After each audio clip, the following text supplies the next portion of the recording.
एक छोटे से गांव सूरजगढ़ में सुरेश नाम का एक गरीब आदमी अपनी बूढ़ी माँ के साथ रहता था।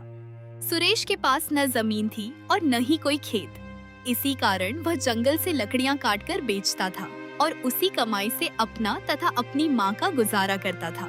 एक सुबह माँ ने आवाज लगाई, सुरेश बेटा, जल्दी निकल जा, सूरज निकल आया है। जंगल जाने में देर कर देगा तो शाम तक लकड़ी काटकर लौटना मुश्किल हो जाएगा। हाँ माँ, मैं अभी निकलता हूँ, तू चिंता मत कर। आज कोशिश करूंगा कि ज्यादा लकड़ियां लाऊं ताकि 2 दिन का खर्च निकल जाए। सुरेश अपनी कुल्हाड़ी उठाता है और झोपड़ी से बाहर निकल पड़ता है। जंगल की ओर जाते हुए अचानक रास्ते में उसे गांव का अमीर आदमी सेठ धनराज मिल जाता है। प्रणाम सेठ जी। अरे सुरेश, कहाँ जा रहा है सुबह सुबह? जंगल जा रहा हूँ लकड़ी काटने। माँ के खाने का इंतजाम करना है ना, बस वही करने निकल पड़ा हूँ। तू भी अजीब आदमी है सुरेश, न जमीन है न खेत, बस जंगल की लकड़ियों से पेट पालता है। सेठ जी, भगवान ने जो दिया है उसी में खुश हूँ। बात तो ठीक कहता है तू। अच्छा सुन, मुझे अपनी गायों की नई गौशाला बनवानी है। उसके लिए काफी लकड़ियों की जरूरत पड़ेगी। क्या तू ला सकेगा? क्यों नहीं सेठ जी, अगर आपको लकड़ी चाहिए तो मैं जरूर पहुंचा दूंगा। बस बता दीजिए कितनी चाहिए और कब तक। अच्छा, तो कल से ही लकड़ी मेरे गोदाम में पहुंचाना शुरू कर दे। दाम भी अच्छे दूंगा। अगर तेरा काम पसंद आया तो आगे भी तुझसे ही काम लूंगा। धन्यवाद सेठ जी, मैं पूरी मेहनत करूंगा। यह सुनकर सुरेश खुशी खुशी जंगल की ओर बढ़ जाता है। कुछ देर बाद वह जंगल पहुंच जाता है। चारों ओर हरे भरे पेड़, पक्षियों की चहचहाहट और ठंडी हवा बह रही थी। सुरेश कुल्हाड़ी उठाकर लकड़ियां काटना शुरू करता है। धीरे धीरे शाम हो जाती है। सुरेश लकड़ियों का गट्ठर बांधकर कंधे पर रखता है और गांव की ओर लौट पड़ता है। घर पहुंचते ही माँ दरवाजे पर उसका इंतजार करती हुई मिलती है। सेठ जी ने मुझसे बहुत सारी लकड़ियां मंगवाई हैं। अगर काम सही रहा तो हमारे दिन बदल सकते हैं। भगवान तेरा भला करे बेटा, तेरी मेहनत जरूर रंग लाएगी। माँ बचे हुए राशन से खाना बनाती है और फिर दोनों साथ बैठकर भोजन करते हैं। उसी शाम आसमान पर काले बादल छा जाते हैं। तेज हवाएं चलने लगती हैं और देखते ही देखते मूसलाधार बारिश शुरू हो जाती है। गांव की पगडंडियां कीचड़ से भर जाती हैं। झोपड़ी के अंदर माँ खाट पर लेटी हुई थी। बारिश के साथ चल रही ठंडी हवा के कारण उन्हें तेज बुखार चढ़ जाता है।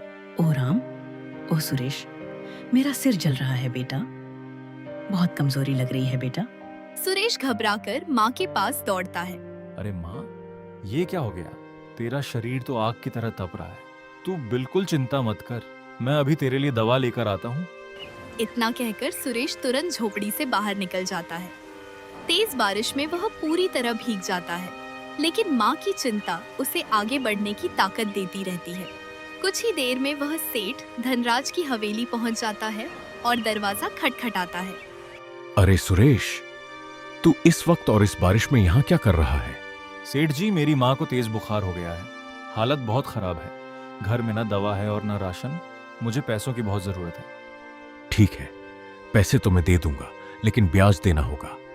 ब्याज? सेठ जी, मैं गरीब आदमी हूँ। ब्याज के साथ पैसे कैसे लौटा पाऊंगा? तो सुन ले, मैं बिना ब्याज के पैसे नहीं देता। अगर मेरी शर्त मंजूर है तो पैसे ले जा, वरना खाली हाथ लौट जा। ठीक है सेठ जी, आपकी जो शर्त होगी मैं मान लूंगा। ये ले, और याद रखना, समय पर ब्याज समेत पैसे लौटा देना। सेठ कुछ रुपए निकालकर उसकी ओर बढ़ा देता है। धन्यवाद सेठ जी, मैं मेहनत करके एक एक पैसा चुका दूंगा। पैसे लेकर सुरेश तुरंत वहां से निकल जाता है। अब वह बारिश में भीगता हुआ गांव के वैद्य शिवराम की झोपड़ी की ओर दौड़ता है। वैद्य जी, मेरी माँ को बहुत तेज बुखार है, कृपा करके कोई दवा दे दीजिए।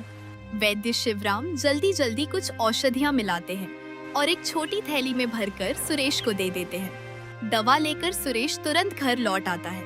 माँ देखो, मैं दवा ले आया हूँ, ये लो, अभी खा लो। वह माँ को दवा खिलाता है और पानी पिलाता है।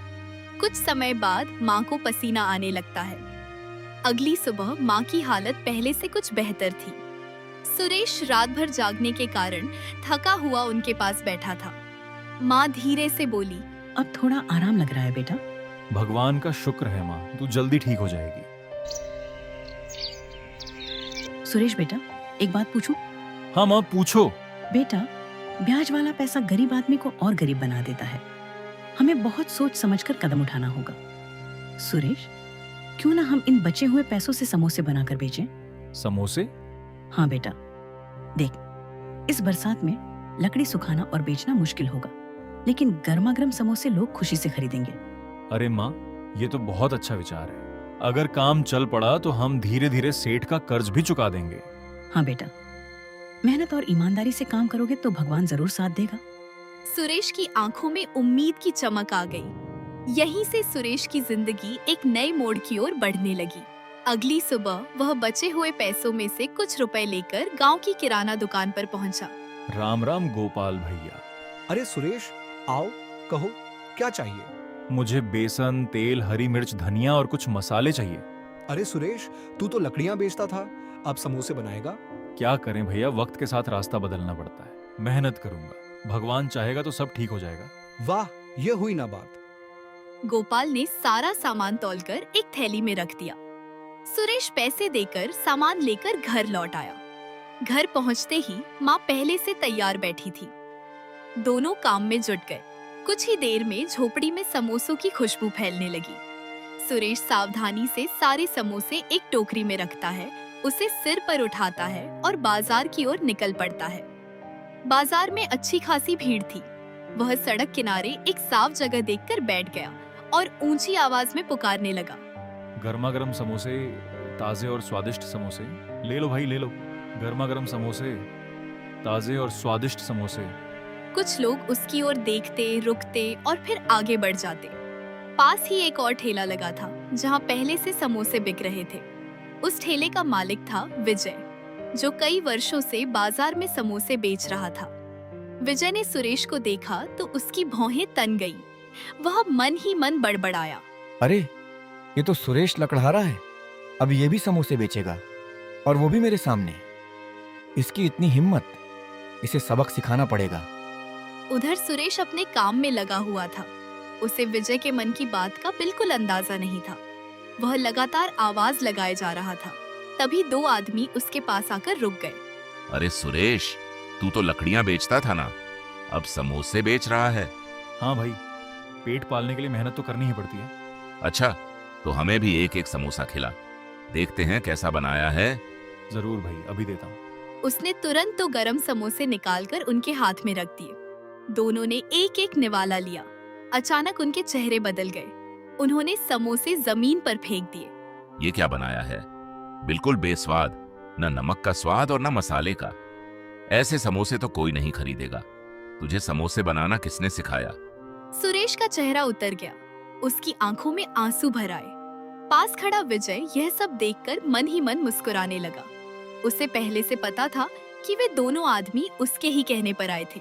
विजय मन में बोला, यही होता है जब कोई मेरे सामने समोसे बेचने की कोशिश करता है।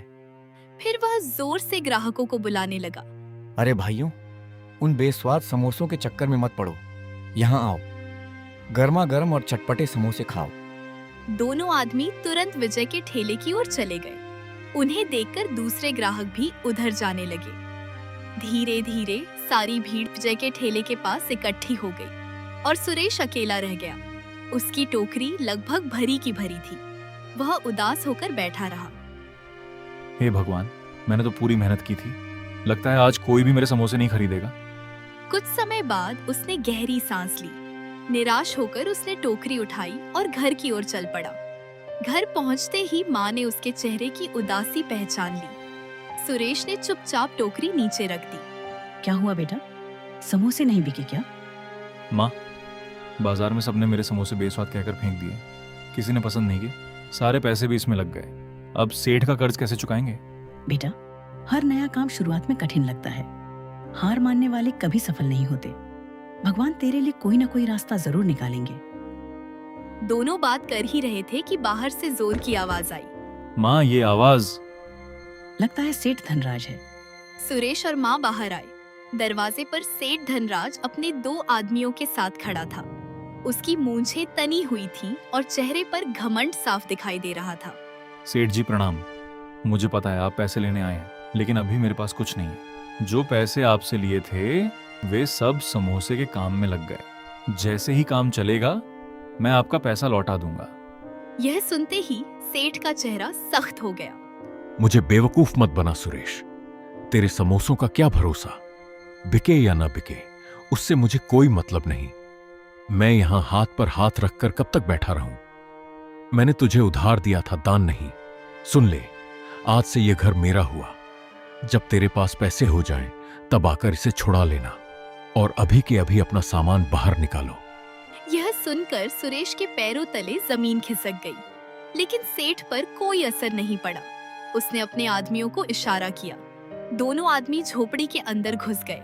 वे बर्तन, कपड़े, चटाई और बाकी सामान उठाकर बाहर फेंकने लगे। माँ की आंखों से आंसू बहने लगे। आसपास के कुछ गांव वाले भी वहां जमा हो गए। सबको सुरेश पर दया आ रही थी, लेकिन सेठ के डर से कोई भी आगे नहीं आया। कुछ ही देर में सुरेश और उसकी माँ अपना सामान समेटकर गांव से बाहर निकल पड़े। उनके पास अब अपना घर भी नहीं बचा था। चलते चलते वे नदी किनारे पहुंच गए। बेटा, अब हम कहाँ रहेंगे? माँ, जब तक भगवान हमारे साथ हैं हम भूखे प्यासे नहीं मरेंगे। यहीं नदी किनारे एक छोटी सी झोपड़ी बना लेंगे। इसके बाद सुरेश लकड़ियां, टहनियां और पत्ते इकट्ठा करने लगा। कई घंटों की मेहनत के बाद दोनों ने मिलकर एक छोटी सी कच्ची झोपड़ी बना ली। देखो माँ, अब हमारे सिर पर छत तो है, चाहे छोटी ही सही। हाँ बेटा, ये झोपड़ी भी हमारे लिए किसी महल से कम नहीं। लेकिन सुरेश के मन में अभी भी एक सवाल था। क्या उसकी किस्मत कभी बदलेगी? क्या वह कभी अपना घर वापस पा सकेगा? अगली सुबह सुरेश फिर से अपने बनाए हुए समोसे टोकरी में रखकर बाजार की ओर निकल पड़ा। उसके चेहरे पर निराशा की जगह एक नई उम्मीद थी। वह बाजार पहुंचकर सड़क किनारे बैठ गया और आवाज लगाने लगा। गर्मा गर्म समोसे, घर के बने स्वादिष्ट समोसे, ले लो भाई, ले लो। उसी समय एक बूढ़ा और कमजोर आदमी लाठी टेकते हुए बाजार में आया। बेटा, सुबह से कुछ नहीं खाया, थोड़ा खाने को दे दो, पेट में कुछ सहारा हो जाएगा। आइए बाबा, वैसे भी मेरे समोसे कोई नहीं खरीद रहा, आप ही खा लीजिए। उसने अपने हाथों से एक प्लेट में 2 गर्मागर्म समोसे रखे और बूढ़े को दे दिए। वाह बेटा, तुम्हारे समोसे तो बहुत स्वादिष्ट हैं। सचमुच कमाल का स्वाद है।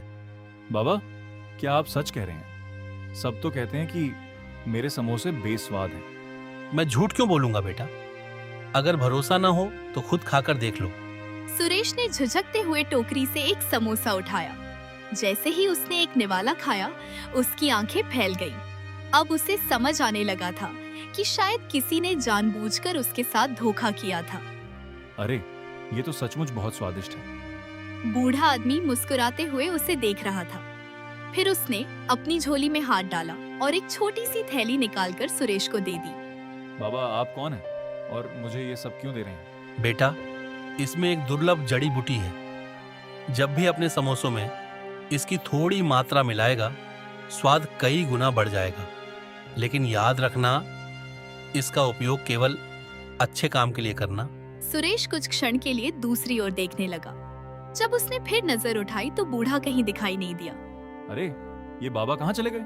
क्या वे कोई साधारण इंसान था या भगवान का भेजा हुआ कोई दूत? उस दिन शाम तक उसके कुछ समोसे बिक भी गए। हालांकि कमाई ज्यादा नहीं हुई, लेकिन कई दिनों बाद उसके चेहरे पर मुस्कान थी। शाम को वह घर लौटा। माँ उसकी राह देख रही थी। सुरेश ने पूरी घटना सुनाई। माँ, आज एक अजीब बात हुई। एक बाबा मिले थे, उन्होंने मेरे समोसे खाए और फिर मुझे ये जड़ी बूटी देकर चले गए। बेटा, हो सकता है वह बाबा भगवान के भेजे हुए कोई नेक इंसान हो। उनकी बात को हल्के में मत लेना। इस जड़ी बूटी का उपयोग अच्छे काम के लिए ही करना। हाँ माँ, मैं ऐसा ही करूँगा। अगली सुबह सुरेश फिर गोपाल की दुकान पर पहुंचा। राम राम गोपाल भैया, ये कुछ पैसे हैं, बाकी उधार में लिख लीजिए। मुझे फिर से समोसे बनाने का सामान चाहिए। तू ईमानदार आदमी है, तेरे लिए उधार लिख दूंगा। धन्यवाद भैया। सुरेश सामान लेकर घर लौट आया। घर पहुंचते ही माँ और बेटा फिर काम में लग गए। इस बार समोसे बनाते समय सुरेश ने बाबा की दी हुई जड़ी बूटी की थोड़ी मात्रा मसाले में मिला दी। जैसे ही जड़ी बूटी मसाले में मिली, पूरी झोपड़ी एक अद्भुत सुगंध से भर गई। बेटा, ये कैसी खुशबू है? ऐसी सुगंध तो मैंने पहले कभी नहीं महसूस की। आज तेरे समोसे जरूर बिकेंगे। कुछ ही देर में ताजे समोसे तैयार हो गए। सुरेश उन्हें टोकरी में रखकर बाजार की ओर चल पड़ा। जैसे ही वह बाजार पहुंचा, समोसों की सुगंध चारों ओर फैलने लगी। लोग रुक रुक कर उसकी ओर देखने लगे। तभी 2 आदमी उसके पास आए। अरे भाई, क्या डाला है समोसों में? खुशबू तो कमाल की आ रही है। सुरेश मुस्कुराया और उन्हें गरमागरम समोसे परोस दिए। दोनों ने पहला निवाला लिया। वाह, कमाल कर दिया भाई। ऐसा स्वाद तो हमने पहले कभी नहीं चखा। सच कहूँ तो ये समोसे मुंह में जाते ही घुल रहे हैं। हमें और पैक करके दे दो। उनकी बात सुनकर आसपास के लोग भी आने लगे। कुछ लोग खुशबू से खिंचे चले आए। कुछ लोगों ने ग्राहकों की तारीफ सुनी और वे भी पहुंच गए। देखते ही देखते सुरेश के पास भीड़ लग गई। शाम होते होते उसके सारे समोसे बिक चुके थे। एक भी समोसा नहीं बचा। टोकरी खाली थी। दिल खुशियों से भरा हुआ था। वह तेजी से घर की ओर चला। माँ, आज तो चमत्कार हो गया। मेरे सारे समोसे बिक गए। लोग बार बार तारीफ कर रहे थे। देखा बेटा, भगवान मेहनती और नेक इंसान का साथ कभी नहीं छोड़ते। माँ, आज कल से ज्यादा समोसे बनाते हैं। हाँ बेटा, कल सारे समोसे बिक गए थे। लगता है आज और भी ग्राहक आएंगे। अगली सुबह सुरेश टोकरी लेकर बाजार पहुंचा। जैसे ही वह अपनी जगह पर बैठा, कुछ लोग दूर से ही उसे पहचानकर उसकी ओर आने लगे। कुछ ही मिनटों में उसके पास ग्राहकों की भीड़ लग गई। उधर दूसरी ओर विजय अपने ठेले पर बैठा यह सब देख रहा था। उसके चेहरे पर गुस्सा साफ दिखाई दे रहा था। ये कैसे हो सकता है? कल तक ये लकड़हारा था और आज इसके पास इतनी भीड़ है। मेरे ठेले पर तो कोई आता ही नहीं। आखिर सुरेश के समोसों में ऐसा क्या है? कोई न कोई राज जरूर है। आखिर लोग उसी के पास क्यों जा रहे हैं? जरूर उसके समोसों में कोई राज छिपा है। मुझे वह राज पता करना ही होगा। धीरे धीरे उसकी कमाई बढ़ने लगी। कुछ महीनों के भीतर उसने सड़क किनारे बैठकर बेचने के बजाय एक छोटी सी दुकान किराए पर ले ली। दुकान खुलने के पहले ही दिन ग्राहकों की लंबी लाइन लग गई। एक दिन सुरेश ने अपनी कमाई का बड़ा हिस्सा इकट्ठा किया। फिर वह सीधे सेठ धनराज की हवेली पहुंच गया। सेठ जी, ये लीजिए आपके सारे पैसे, मूल रकम भी और ब्याज भी। अब कृपा करके मेरा घर मुझे वापस कर दीजिए। सुरेश, मैं तुझसे शर्मिंदा हूं। उस दिन मैंने लालच में आकर तेरे साथ बहुत बुरा व्यवहार किया था, लेकिन तूने मेहनत और ईमानदारी से अपनी किस्मत बदल दी। मुझे अपनी गलती का एहसास हो गया है। मैं तुझसे माफी मांगता हूं। जा, अब तेरा घर तेरा हुआ। भगवान तुझे और तरक्की दे। धन्यवाद सेठ जी। वह खुश होकर घर लौट आया। जब उसने माँ को सारी बात बताई तो उनकी आंखों में खुशी के आंसू भर आए। उधर विजय की हालत लगातार खराब होती जा रही थी। उसके ठेले पर अब बहुत कम ग्राहक आते थे। एक शाम दुकान बंद करने के बाद सुरेश घर पर अगले दिन के लिए समोसे तैयार कर रहा था। उसने सावधानी से थोड़ी जड़ी बूटी निकाली और मसाले में मिला दी। तुरंत वही अद्भुत सुगंध फैल गई। लेकिन सुरेश को पता नहीं था कि खिड़की के पीछे कोई छिपा हुआ उसे देख रहा था। वह विजय था। विजय की आंखें चमक उठी। वह धीरे से मुस्कुराया। ओह, तो ये है असली राज। यही जड़ी बूटी उसके समोसों को इतना स्वादिष्ट बनाती है। अब समझ में आया कि लोग इसके पीछे क्यों पागल हैं। अब देखता हूँ सुरेश, तेरी दुकान कब तक चलती है। रात गहरा गई। सुरेश और माँ सो गए। रात गहरी हो चुकी थी। चारों ओर सन्नाटा पसरा हुआ था। सुरेश और माँ दिन भर की मेहनत के बाद गहरी नींद में सो रहे थे। उधर विजय चुपचाप अंधेरे में सुरेश के घर की ओर बढ़ रहा था। धीरे धीरे वह खिड़की के पास पहुंचा, फिर दबे पांव घर के अंदर घुस गया। उसने इधर उधर नजर दौड़ाई। कुछ देर तलाश करने के बाद मिल गया। अब आएगा असली मजा। कल से लोग फिर मेरे ही समोसे खाने आएंगे। यह कहकर वह चुपचाप वहां से निकल गया। अगली सुबह सुरेश हमेशा की तरह जल्दी उठ गया। वह समोसे बनाने की तैयारी करने लगा। जब जड़ी बूटी निकालने के लिए अलमारी खोली तो उसका चेहरा उतर गया। फिर पूरे घर में तलाश शुरू कर दी, लेकिन डिब्बा कहीं नहीं मिला। उधर विजय बहुत खुश था। कुछ ही देर बाद बाजार में लोग आने लगे। विजय उत्साह से ग्राहकों का इंतजार करने लगा। एक आदमी उसके ठेले के पास आया।